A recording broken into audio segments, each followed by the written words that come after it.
لو عاوز تروح الحي الثامن والتبة في مدينة نصر شرق محافظة القاهرة من أمام مسجد الفتح في رمسيس، هتركب إيه؟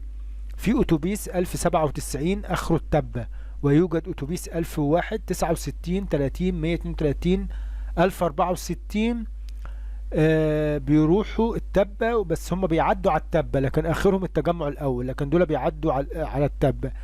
وهقول لك دلوقتي ارقام الميني باصات حالا دلوقتي. الميني باص اللي بيروح التبة، في ميني باص رقم 66 84 167 دول اخرهم التبة.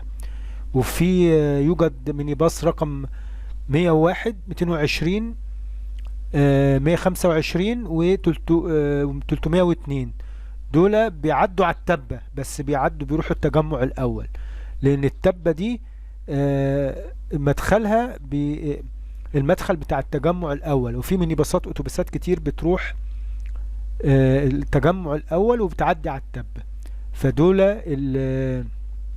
الميني باص. في ميكروباص برضو من امام مسجد الفتح بيروح التبة، بينادوا الحي الثامن وبيروح التبة. وفي لو انت معاك عربية ممكن برضو تاخد من امام مسجد الفتح العربية وتروح غمرة دمرداش العباسية نادي السكة، وتخش من شارع الطيران او عباس العقاد وتطلع على شارع مصطفى النحاس وتخش على عند مدرسة المنهل وتخش على التبة. دي بالعربية او من الاوبر او بالتاكس.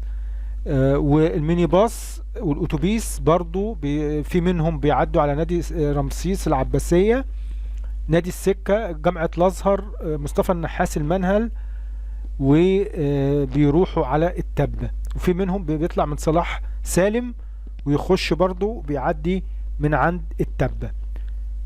مصطفى النحاس المنهل التبة. شكرا لحسن استماعكم، وما تنسناش تدعمونا باللايك والشير وتفعلوا الجرس. واي حد عاوز اي مواصلة قولوا لي في التعليقات وانا هرد عليها. شكرا والى اللقاء. شكرا.